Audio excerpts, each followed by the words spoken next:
Welcome to Champion Minded, the podcast for those who aim for excellence, not only in the sports arena, but in life. My name is Allistair, author, speaker, mindset and performance coach, and my goal is to help you unleash your unlimited potential and provide you with the tools to achieve greatness.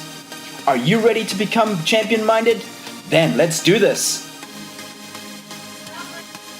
Hey everybody, welcome to the Champion Minded podcast, or welcome back to it. I'm Allistair, your host. Good to have you with me this week. In this week's episode of What It Takes, we have Grant Elliott. Grant Elliott played cricket for New Zealand, had an incredibly successful career. Especially some of you that know the predominantly Southern Hemisphere sport well will recognize that name. Grant had a very successful 2015 World Cup where he hit the winning runs in the semi-finals against South Africa, where he hit a massive six off Dale Steyn in the last ball. Ouch. And then he was able to put New Zealand in the finals for the first time in their history, where they lost to Australia, but Grant still hit the highest score there. So, born in South Africa, left there in 2001, which is coincidentally when I left South Africa. We grew up in the same city, but fantastic to see what a career Grant had. A hard worker, hard disciplined. That's why I wanted to get him here on the Champion Minded podcast, because it's all about attitude, work ethic, the discipline, creating the right habits, and that's what Grant is all about. Also an incredibly humble guy. Super guy, and again, I'm just super pumped to have him on the podcast. So enjoy this one, regardless of the fact if you know cricket or not. That's another thing I'd like to bring forward with this podcast, is introducing sports that you might not have heard of, but at the end of the day, it all comes down to the same thing: the mindset and the will to succeed no matter what you do. It doesn't even have to be sport. It all comes down to the same things: developing the right habits, the right mindset, surrounding yourself with the right people, waking up each day with purpose, with vision. So just a quick side note, Grant is playing in the T20 Blast Series right now in England. He's captaining the Birmingham Bears. And I just thought it would be appropriate time to get him on the podcast, same time as the T20 Blast Series. So without further ado, enjoy this one, guys. Here's Grant. Thanks, Allistair. Pleasure to be on the show. Thank you very much for inviting me on. You're welcome. You know, it's been a long time coming. I've been wanting to do this, Grant. So thanks for taking the time, because I know you're in preparation to head out to England to play T20. Yeah, looking forward to it. Probably getting close to my last couple of seasons, I reckon. I'm 39 now, but still enjoying it. I think as long as I'm enjoying it, I'm still keen to play. Yeah, but you know that's the thing, Grant. You know, these days we have guys like Federer, and we have a lot of athletes that are going deep into their 30s. I mean, Ronaldo is not a spring chicken anymore. He must be 34, 35, but they're having some of their best seasons. So, you know, it really comes down to how you take care of yourself, isn't it? Yeah, I mean, I reckon if I look at the era I was brought up in and how those guys prepared, fitness wasn't really a big part of it. And I think as technology got a little bit better, those measurables started coming in. So strength and conditioners, fitness coaches, whatever you want to call them, they became a little bit more predominant in the field. So, you know, at the age of 19, I was in the gym and I was training. So I think that sort of gives you the foundation to carry your career on a little bit longer than you may, than the guys in the past. Yeah. Well, you know, Grant, we're going to definitely get into that later in the podcast, because that's an area I'd love to touch on. But first off, Grant, give us a little bit of a background, where you grew up and how you got into the game. Yeah, I mean, I grew up in South Africa, Johannesburg, South Africa, and my brother introduced me to cricket in the garden. I guess like most people are introduced to cricket, a bit of backyard cricket. And I spent 23 years in South Africa. I was fortunate enough to be contracted at the age of 16. So I was a professional cricketer from 16, and then ended up going to New Zealand at the age of 23 and being here now for 16 years. So grew up, went to a school called St. Stithians, same school as Kevin Anderson, and Kachito Rabada. So it was a very good upbringing. I was very fortunate to go to the school that I did, and really, really lucky. It was a great school, although education didn't really inspire me, to be honest. I did well at it, but it didn't really inspire me. I think now, as I'm getting a little bit older, and my career starts dropping off a touch, or the cricket does, the more time I spend playing cricket, I actually am enjoying going back to education and, I guess, upskilling myself. That's interesting because we had Roland Schoeman on a few episodes ago. Roland obviously was a world champion in swimming, swam for South Africa and achieved a gold medal in the Olympics. But he was mentioning the same thing. Obviously school wasn't a big thing for him. Sports was the huge thing. But now that transition, now that he's retired from professional swimming, he's more into the educational side and speaking side and really getting into the business side, which he says is he's approaching with the same mindset of wanting to be successful, determined, working hard, and all those traits that you'd probably agree that you learn from sports, correct? Oh, there's so many soft skills that you learn from sports, and the business I'm in at the moment is actually the soft skills business. We're democratizing all the skills that you learn as an elite sports person and taking it to kids aged 12 to 25. So I think the key is that you need to reflect on your career. You need to reflect on all the things that you've learned through team, through all the different coaches you've had, good or bad. And you reflect on all those, like for me, 20 years of cricket. There's so many lessons I can learn and so many things that I can take from cricket or elite sport into business. And it is that mindset and that discipline, that will to be the best you can possibly be. I think it's just sort of ingrained in professional athletes.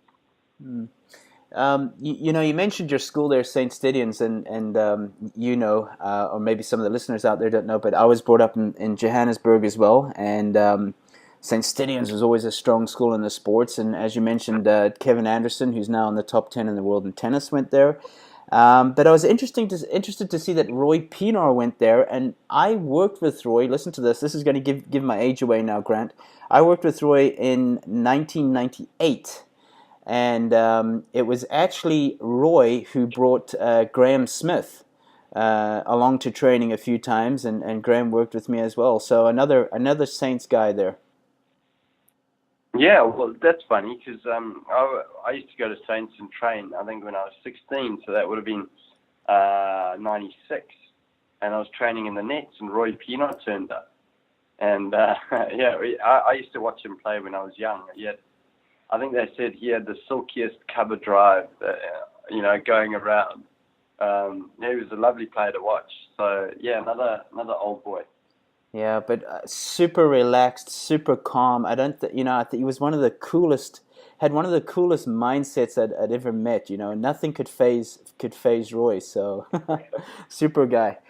So, Grant, who were your influences growing up? Who were your mentors? You mentioned you played for Transvaal, which obviously became Gauteng. And I remember a few of the guys from that era as well. But who were your major mentors or people that improved your career, helped you develop? Yeah, I think your parents definitely growing up, like they lay the foundation, give you your values, and I think that those values, when you reflect on your upbringing and what your values really are, I think they come from your parents.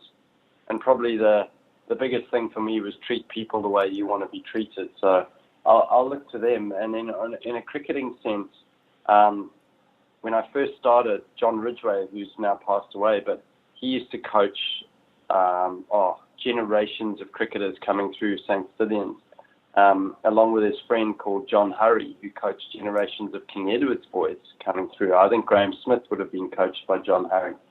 And so he was at the start, and then I think when I was 16, I had a coach called Andrew Kramer and Ray Jennings. Ray Jennings was head of the high performance clinic that he ran for under 16 kids. So I was fortunate enough to be in there, and they used to drill us hard. Like, I just remember, I actually enjoyed it because it was testing.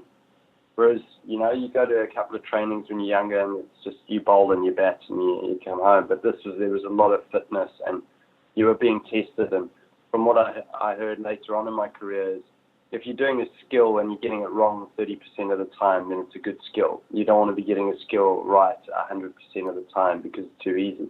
And that's kind of what they did with us. And I heard that from the German football team. That's where I heard that from. So, yeah, they really tested us. So that helped me. And we had an inspirational coach there called Jackie McGlue. He captained South Africa in the 60s. And Jackie took a turn for the worse. He fell, broke his hip. And I remember going to visit him just before his days ended. And I said to him, you know, what's the one thing that you can tell me, Jackie, you know, moving forward? And he said, never retire. Always keep yourself busy, keep your mind busy. Instead of retired. So I'll never forget that. And he brought some fun to the game. And then straight after that, I had Hilton Ackerman, who's also passed away. He was brilliant. I called him Armageddon. He just knew people, and he knew when players were going to make a mistake. He knew how they were going to get out. He just used to predict it. And he also brought a lot of fun into the game. So, you know, I think that with all of those mentors, they all brought different things to the table. And, yeah, I think that they were all an inspiration and part of my foundation for the game. Interesting. You know, one of the favorite quotes I heard about retiring was "Don't retire from something, retire to something." And I'm sure Jackie would probably have agreed with that one.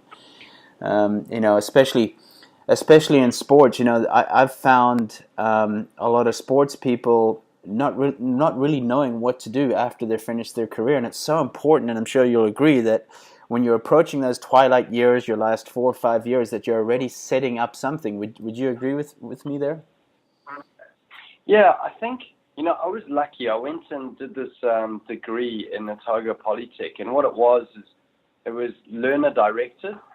So it was pretty much like, what do you want to finish your degree as? So I said, you know, you got a choice, but mine was strategic management.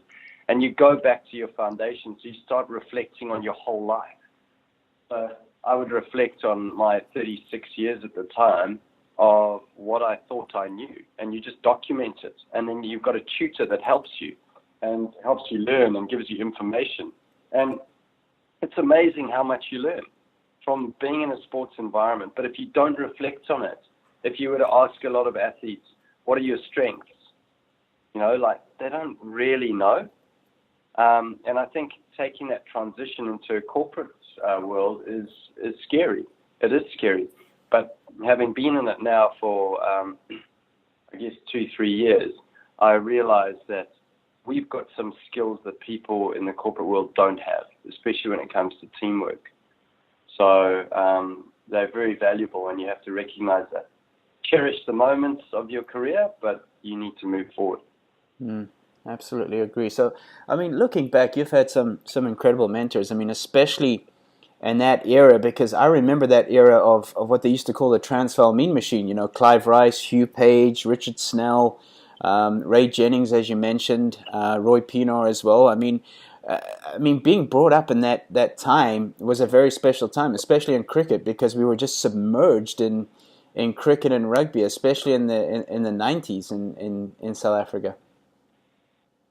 Yeah, cricket was a massive game, and I was lucky. My mum let me stay at home in the '92 World Cup, the opening game, and you know, missed the first morning of school, and I got suspended after that by the principal. I wasn't allowed to play cricket, but I was like so passionate about watching South Africa, and obviously with all the sanctions going on, international cricket was never seen on TV. Never got to see Viv Richards, Ian Botham, all of these great players, Richard Hadley, around the world.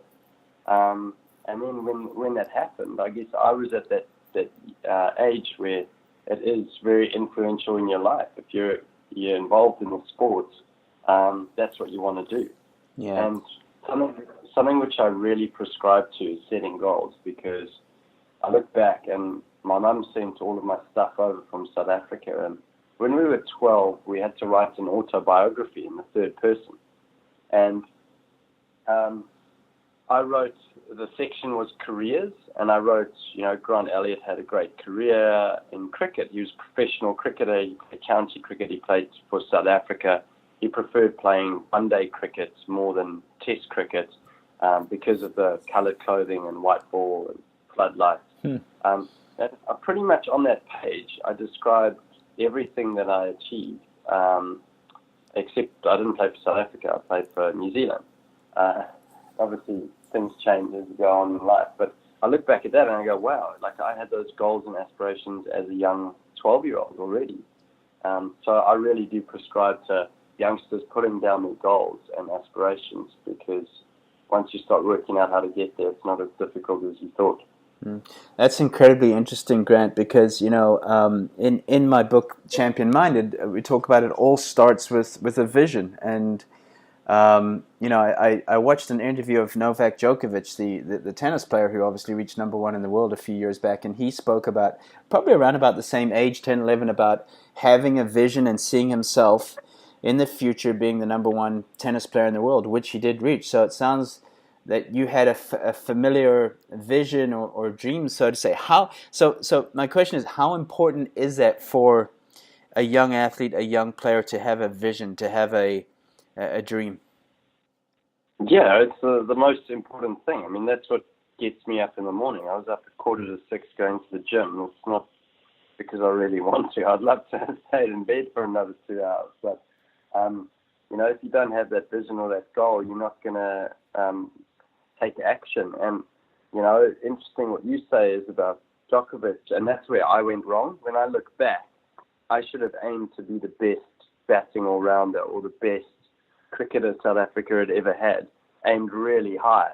Because even if I hadn't hit it, even if I'd been the top 10 cricketers in the world, then I would have got close. So whereas my goal was just, I want to play international cricket. And funnily enough, when I got to international cricket, someone challenged me and said, what do you want to do? And I'm like, I am actually stuck. I don't know. I always wanted to play international cricket. I feel like I'm living the dream. But if I had said I wanted to be one of the top 10 players in the world, I would have watched the top 10 players in the world, see what they do, acted like they did, rather than emulate or copy the guys that are in my environment that played for New Zealand or South Africa. And that's where I probably, with my vision, there was a little bit of fault. And I think you have to have lofty goals. You have to reach for the stars. So let me ask you, that's interesting, and I want to go into that. What do you feel held you back, or what limited you from thinking bigger or dreaming bigger? I guess I thought that those goals were big enough. And then when I got there and I realized I was capable of being in that environment for a long time, that's when I reassessed my goals. But I wish I'd reassessed them earlier. Maybe it's just having support people around you and having that belief. I've always been quite a humble person, so maybe that self-esteem or humility maybe came through in my goals. But actually those goals, and you hear Richie McCaw talk about goals all the time. When you set those goals, the kinesthetic movement of writing them down and then engaging your mind and your desires at that time, there's something about goals that has a really compelling effect on people, and you hear it more and more about people who set goals that they actually do achieve them. So I'd say maybe the fact that I didn't set them high enough, I didn't realize at the time. Just didn't back myself. Yeah, you brought up an interesting topic there. Richie McCaw, who's obviously the legendary All Black rugby captain, and here in the United States, maybe a lot of people won't know who he is, but he's basically the Tom Brady of rugby, if we have to compare here to a football sense. But Grant, you said you spoke there about being humble. Is it possible to be incredibly confident and still be humble? Because it's a very fine line. Yeah, I think humility is in your actions. Um, yeah, and words, I guess. I think, like, for me, I feel like Roger Federer holds a certain air of humility around him. I've never met him, but that's just the impression I get. And I think humility is having confidence in yourself and your values and everything you do, but having respect for your opponent. And I think if you have respect for your opponent and respect for people around you, I think you can carry on with humility. Mm. Yeah, good point. Yeah. Um, Living in New Zealand and obviously playing for the Black Caps, what was it like, or what is it like? Are you compared to the rugby guys a lot in terms of performances and culture and team environment, or is it a completely separate entity? No, very much different. I mean, I think the rugby, the All Blacks, they've got a very strong legacy that carries with the team and tradition, and it seems like everyone that goes into that environment is just integrated so well. Whereas I think the Black Caps, which is the cricket team, there's been a lot of change. There's been, in my 5 years prior to my last four, there was 5 coaches in 5 years that we had. Now, the only reason why I think the Black Caps are starting to build a bit of a legacy is because they've had the same coach for 4 years. Mm. So he can actually build the culture. Now, that was always missing in the cricket team. It was a very selfish culture when I first started, and that's been turned around. And I'm really glad that I got to experience that towards the end of my career, because I think I would have finished my career with maybe a little bit of a chip on my shoulder and thought that didn't really give me the boost that I wanted. Like, I aspired to playing international cricket, but it wasn't quite what it was cut out to be. But at the end, when we found the team of guys that actually played for each other and played for the big purpose, which was for your country or for the team, that's when I started to enjoy it a lot more. Mm. Talking about team culture there, and that's something I speak on regularly. Building a great team culture involves time and it involves trust, which you just mentioned there, that the current coach has been there for 5 or 6 years, that it does take that amount of time. When I consult to colleges here in the United States, I always tell them that it takes at least 3 to 5 years to build a culture, and that's only the start, because people think that culture is something that can just happen in a week or a year, and it's not the case. Yeah, spot on. I would definitely say 3 to 5 years, but I'd say the one underwriting thing is, what I've noticed is that coaches sometimes pick players on just skill set, and unfortunately that player who's just picked on skill set can be an absolute goose in the change room, and there could be 2 or 3 other people that they undermine, and there's a bit of narcissism, and those 2 or 3 people, you don't get the best out of them. But as soon as you get rid of that poisonous player, who might be the most skillful player, then all of a sudden those 2 to 3 players around them actually start raising the game by 10, 15, 20% to make up for that player. So I'm massive on picking on character. I think you can upskill people, but just because you're the most skillful player doesn't give you a right to be in the team. And especially in team sports, I think there's a lot of individual sports you can go and play. So if you don't want to be a team player, go and play those individual sports. Yeah, absolutely. I mean, how many times have we heard of that the star player just is able just to bring a poison and bring down the culture in a team? But, you can understand sometimes why coaches want to have those players, and obviously it's a better chance of getting results, and coaches are under pressure today to get results, because it's no longer the era of John Wooden and Vince Lombardi, where you were given 10 seasons to build a culture. These days it's like 1 or 2, right? Yeah, that is a good point. The pressure's on the coach, and I think that's where the understanding from the board down to the coaches, especially when that team's in a bit of a downer, and all teams go through that, but there has to be a building and a succession plan. And I feel like some coaches just don't have a succession plan. They're just looking for that trophy in the cupboard. But what happens is that they're picking and dropping a lot of players, which actually has an effect on the trust within the team. And what happens is that every player just goes insular and starts thinking about themselves. So it has a huge effect on the culture. If that coach can be given an extended run by the board and they're all on the same page, then I think that's a much better way to go. I was having a chat with Nick Pothis, who you obviously know Nick. I worked with Nick at Rao University back in the day in Johannesburg, and of course Nick has just finished his spell with Sri Lankan cricket as well. But he's a big guy on culture.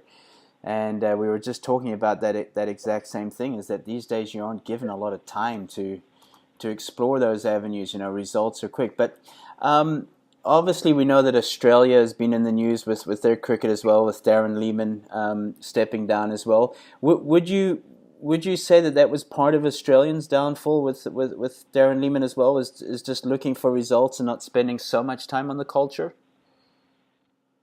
No, I mean, he spoke about culture a lot, and I think the thing is with that culture is it was all about having fun and, having a couple of drinks together, which is great.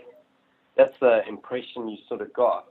And I think it can be a good thing initially, but there still has to be a culture of discipline within the team. And yeah, I mean, playing the Australians, they're very competitive, ultra competitive sort of guys. And Lehmann was a successful coach when you look at the results.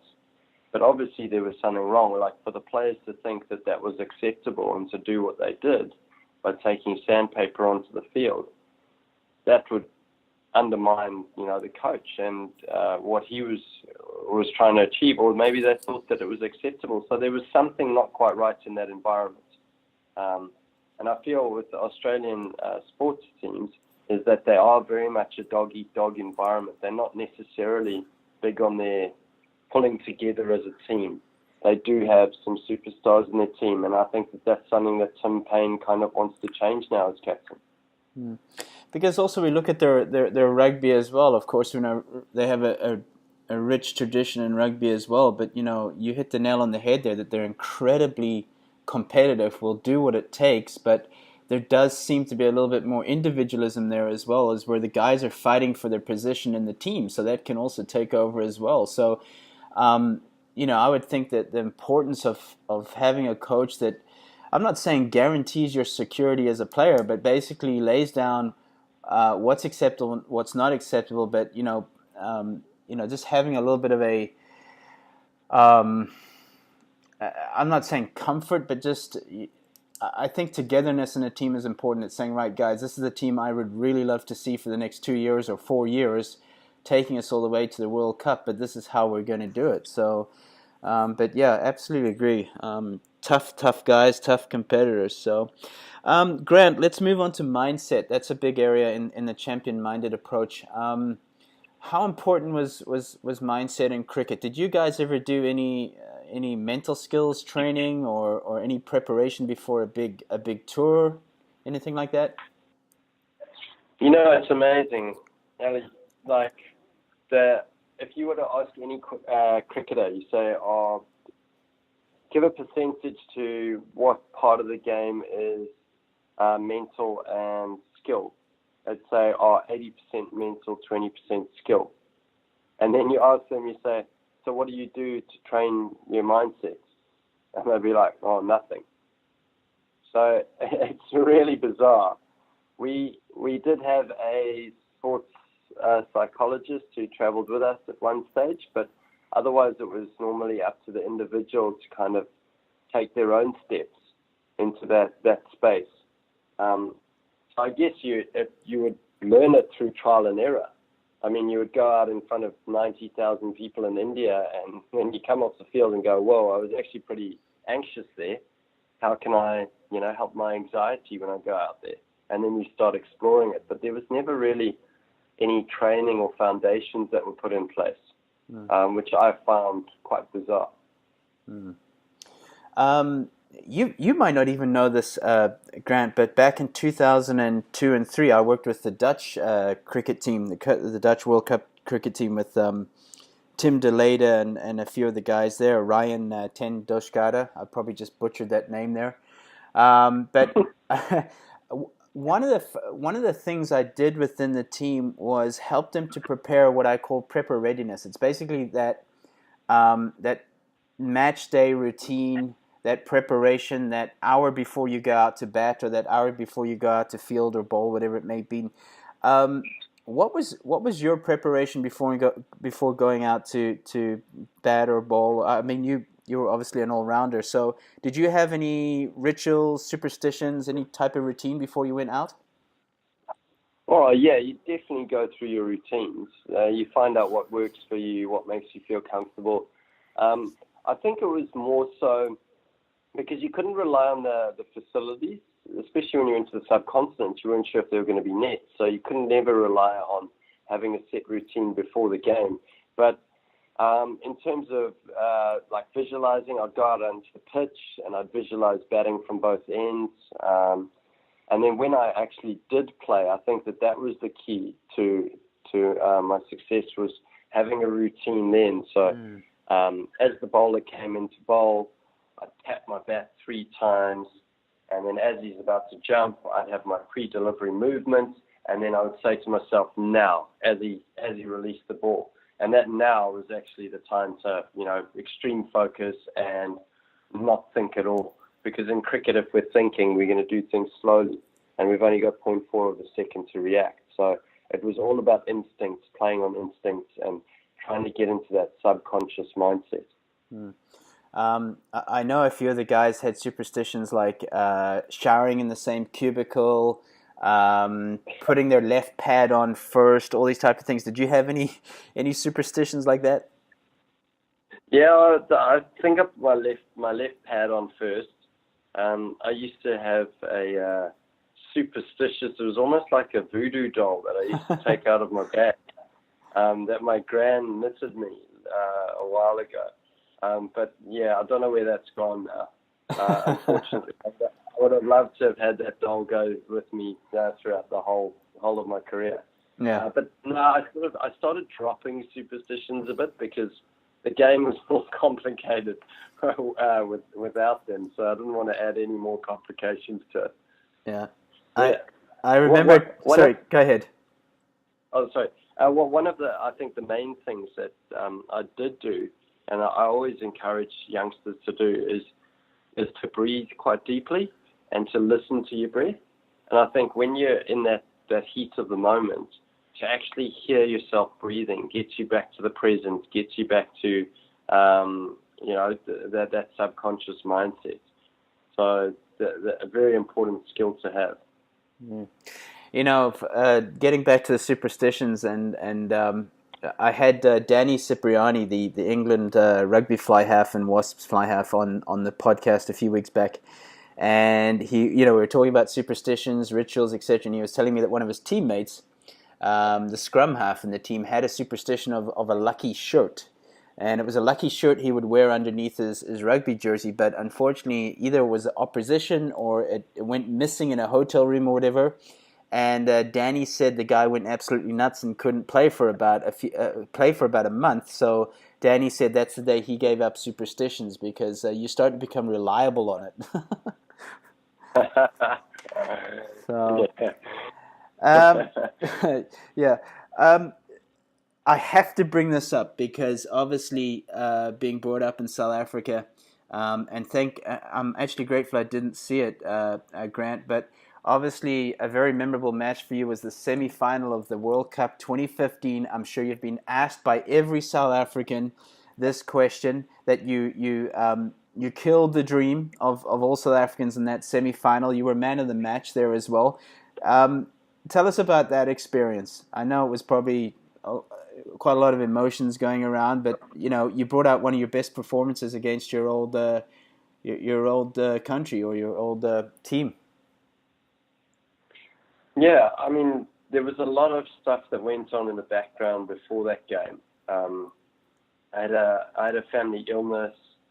and I wasn't sure whether I was going to play in the World Cup. I was told by the selectors that I was just going to be a replacement player, and all of a sudden I found myself in the squad. I played well domestically, found myself in the squad, but yeah, I had this family illness hanging over me, which I said to the family, I said, I can't play. The family actually encouraged me to push on, and I said, well, let me see how I go.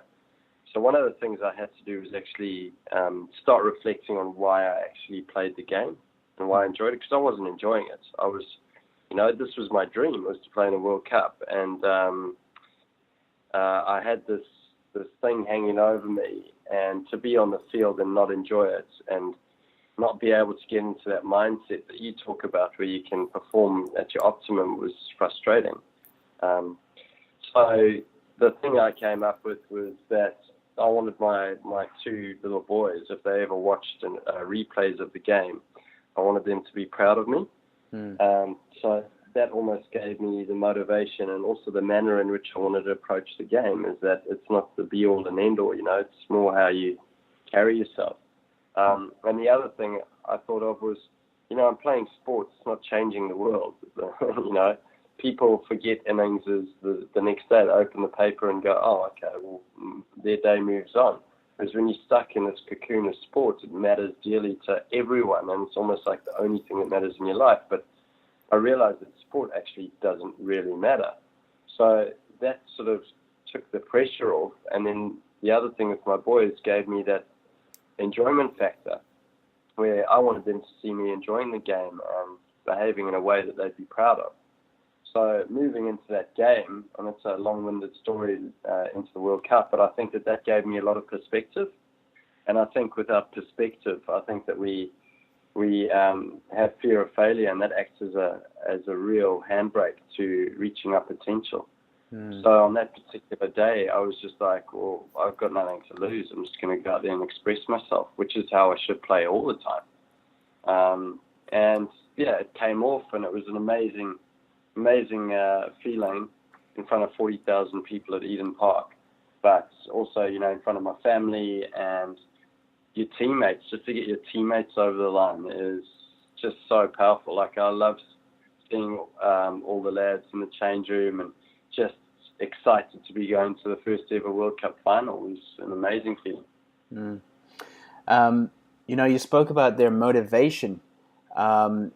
It almost sounded like because a lot of athletes, a lot of players in their careers go through dips in motivation, and obviously that reason of why to play, because you've been doing something all your life. You've been playing the sport since 5 or 7 years old, whatever it may be, and by the time you sign your first professional contract, which was obviously very very early for you, after maybe 10, 11 years of playing, but would you, it almost sounds like you found your deeper purpose in that way. Would you agree? Yeah, I don't know if you've heard of the 5 whys, but if you ask someone why 5 times, why they do something, then you'll find the roots of why it is what they're doing. And I guess that's what I did. It was like, well, why do I play the game? And I said, well, because I love playing cricket. Why do I love cricket? Because I wanted to use a profile that would help support people, once I'm finished. And that's kind of like my why, is that I wanted to be able to use cricket to then leverage myself to be able to help people and inspire other people and lead people. And that was the main reason why I was playing the game. It wasn't because I wanted to, score hundreds. Of course, you want to score hundreds, but I'm not going to sit in my leather chair when I'm 80 and go, oh, I wish I'd scored 10 test hundreds, Oh, I only got 9. So, yeah, it wasn't about me. It was more about the bigger cause and how you can use your sport to then make a difference in the world, which is what I want to do. You also spoke about pressure there, and you said that you released that pressure from yourself and going out and expressing yourself. What advice would you give to not only cricketers out there, but athletes and players when it comes to pressure? How do you best deal with pressure? Well, there's probably 3 things. I reckon breathing. So that's the physical thing you can do. The other thing is really relishing the challenge. So looking at it and going, there's records out there. There's always a record in cricket that you can break or do something amazing that no one's ever done. So you see it as an opportunity. So, the next ball, the next day, the next innings, whatever it is an opportunity for you to shine and make a difference. And then the other thing was physical thing that you can do is just enjoy it by smiling. If you're smiling, that tells your body that, things are good. Whereas when we stop smiling, we stop enjoying it, and our body actually thinks that we're in a bit of struggle street, and everything gets tense, and you just go into that downward spiral because your body's tense, your mind gets bad messages, and we feel under pressure. But it's just just enjoy it. The main thing is to enjoy your sport. That's why we play. That's why we started playing. Exactly. Getting back to the roots, right? I mean, Grant, that's super advice. I mean, you keep it simple because, we can just make things so damn complicated these days, especially with these things. But I love that. It's breathing because just think about it. It all comes down to our mind, right? We're watching a horror movie or we're watching a movie and our heart rate elevates. What is that? Nothing's happening to us. We are creating this fear within our mind. And then obviously, as you mentioned, relishing the challenge, embracing pressure. Funny, last night I was watching a documentary on Jack Nicklaus, the golfer, and he said, I relished, and he used those exact words as you did, I relished walking down the 18th on the Sunday of a big tournament and feeling the pressure. It's why I played, he said. And that is those big time players and those big time performances that they embrace it. And then your last point there, Grant, and this is just gold, is obviously having fun. We forget to have fun. If you're not enjoying your sport, then just walk away. But that is why you play it, and you've got to find the enjoyment in it all the time. It's not going to be there all the time. Like waking up early, going to the gym, I don't really enjoy the gym, but I learned to enjoy it because I know I need it.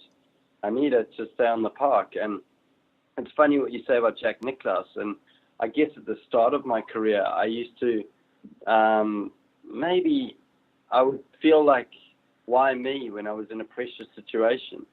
But then I thought to myself, well, I'm always going to be under pressure if I can't embrace this pressure and enjoy it, because I'm not going to get this feeling of pressure in any other workplace outside of cricket or outside of sport. So I need to relish it and enjoy these moments. And I enjoyed the challenge of being the guy that was the calmest under pressure. So I really enjoyed looking around the field and looking at a number of guys panicking. And I knew on the inside of me that I was a lot calmer than them, and I had the edge over them because I was calmer. It's something that we worked on with Kevin Anderson, where he struggled with enjoying the game more because, Kevin is a very high performer, puts a lot of pressure on himself.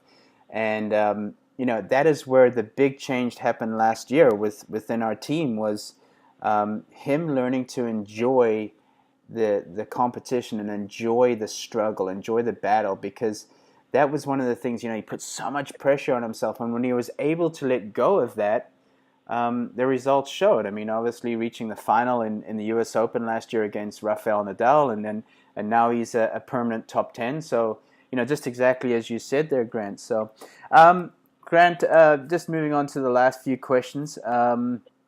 Coaching. What were the traits of a great coach for you?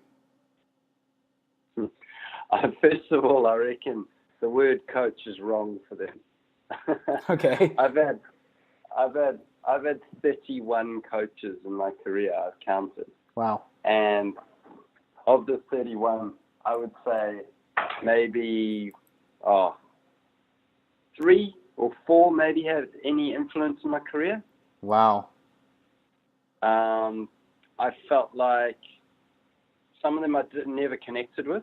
I think that the best coaches I have had are the ones that can actually create an environment which is conducive to high performance sports.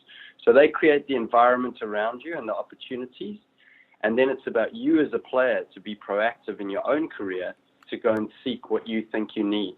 And that might be with other players, players who are obviously at an exceptional level. Seek out information, find out information, and some of it might not apply to you, some of it may apply to you. But in terms of coaches, I don't get it at the moment. I think a manager is the right word, manager. Especially, I agree with you, especially at the level of elite level, because it's really not so much coaching. Because, I mean, how much more can you learn? Of course, you're always learning, but the space for that is a lot less. But like you said, it's like a daily management of behaviors, and it's just incredible how similar you think to Roland Schoeman, the Olympic swimmer. He said the exact same thing with regards. Obviously the connection and building up relationships and creating the right environment. So, high performance thinking. Here's a question for you. How important was sense of humor in coaching? Oh, well, for me, I think it differs from player to player. And I mean, I'm in the business at the moment. We've designed this digital product, which the learners do a psychometric assessment, and then it actually helps them to find out what their strengths are. And you realize that there's 6 different personality types. So it shows what their strengths are and what their communication style is. Now, my communication style is I'm a feeler. So there's feelers, doers, and thinkers. Now, thinkers just want to be told the facts. No fluffy language, not how you're doing, how was your night, blah, blah, blah. Just the facts. I want you to do this, by then go over there and do it now. They love that.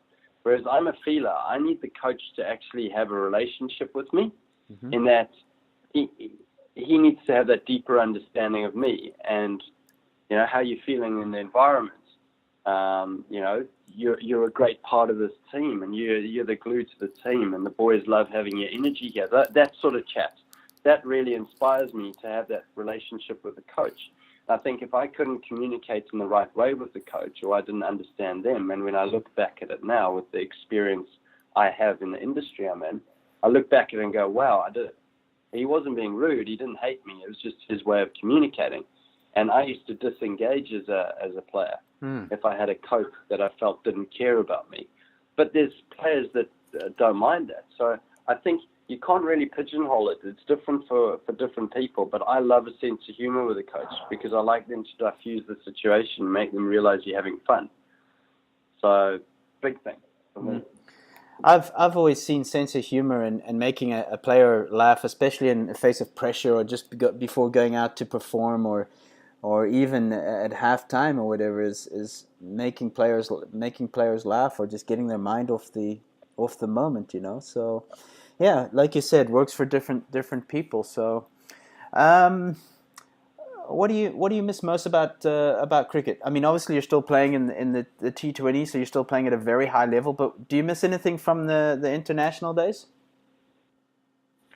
No, I think I mean, pushing 40, I feel like I could still play at that level, but there's other things that become important. You try and balance your life out. You've got your kids, and there's also transition. And I don't think athletes can underestimate how difficult transitioning is into your next job. And you're going to have to be good at another job for another 20 years. So every year you spend playing is a year, the opportunity cost of you not being in the workplace and learning a new skill. I miss the camaraderie. I miss the lads. I miss touring. Like I loved going to new places. But the lifestyle was amazing. I mean, you've got so much free time. It's crazy. I don't have 3 minutes at the moment, but when I was playing cricket, I had a lot of free time. And that was great. But playing in front of crowds has got to be the thing I miss the most. I mean, and you spoke about it, the pressure. I miss those pressure moments. That's why I played the game. Yeah, it's funny getting back to pressure because it's such a big thing in sport. Is I was speaking to a tennis player on the tour. It was Tommy Haas, who used to be number 2 in the world, and Tommy mentioned that he would struggle playing out on court 17 in front of 10 people. He said, he was that guy who was he wanted a show court. He wanted to play in front of 5,000 people, and that's when he said he performed at his best. And there's another example of, that big match temperament, if you want to call it, or playing like you said, the thrill of playing in front of 40,000 people and then bringing out your best performance. Oh, that's why we play the sport. It's the bigger stage, the bigger the audience, it's the greater the opportunity. I think that's how I saw the semi-final and the final of the World Cup. Is like, why be intimidated by it? It's the greatest opportunity you may have in your life to do something special.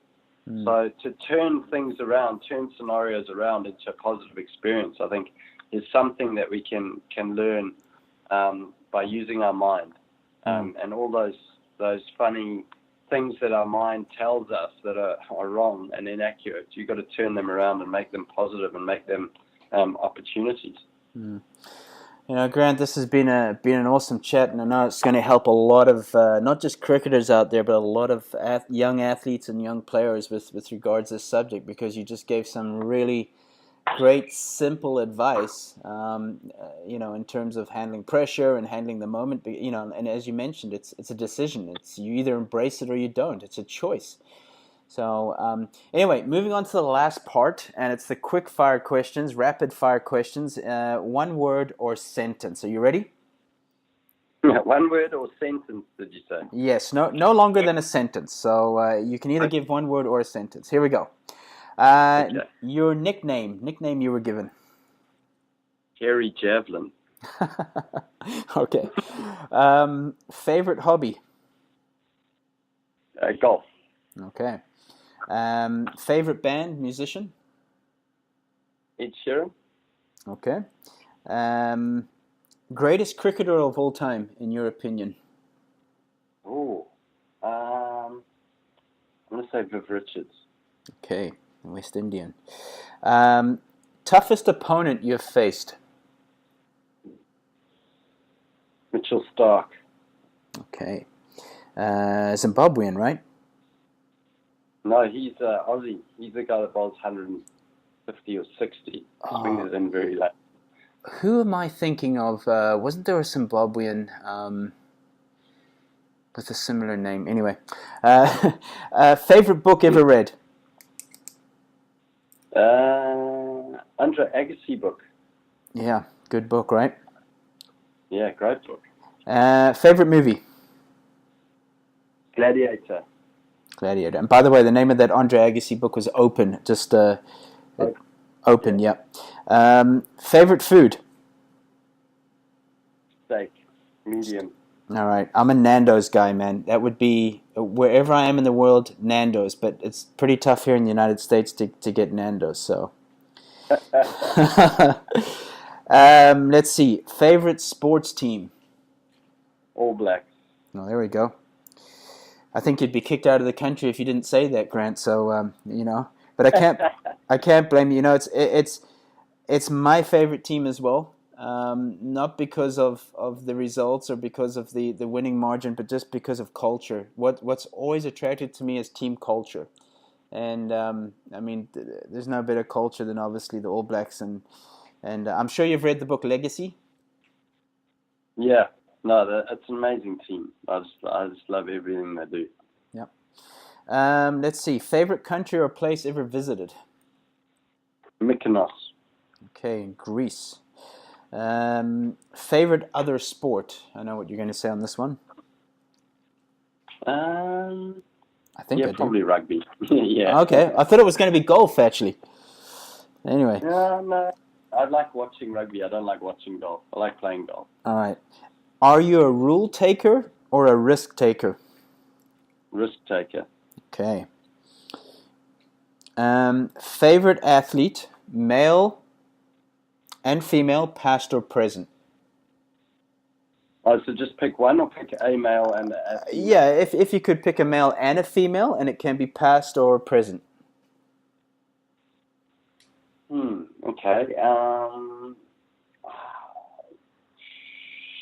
Michael Johnson, the runner. Mm-hmm. Yeah, he would be my favorite athlete, male athlete. Favorite female athlete. Can't can't really think of one at the moment. The first name that comes to mind is Martina Navratilova, but I don't know why. Well, she did change the game, and she changed the mentality as well. And I mean, she was definitely a pioneer in women's sports. That's definitely one thing. And what I love about Martina as well is that she gives so much back to the sport as well. And for me personally, that's leaving a legacy. So, good choice. So good choices, by the way. Tough one for you. One word that best describes you. Humble. Okay. Your best ever sporting moment?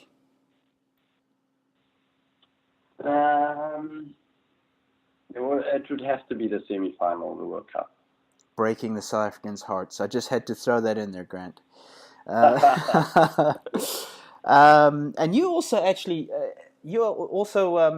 scored the highest in the final, didn't you? You also had a good knock in the final, if I remember correctly. Yeah, I thought that was a better knock than the semis, but we didn't quite get over the line. It would have been amazing if we got over the line. Yeah, absolutely. Another tough one for you. One thing that others don't know about you. Oh. Something. Oh. Well, I've kind of got this mole on my chest, but I don't know if it's a third nipple or not. So I don't know.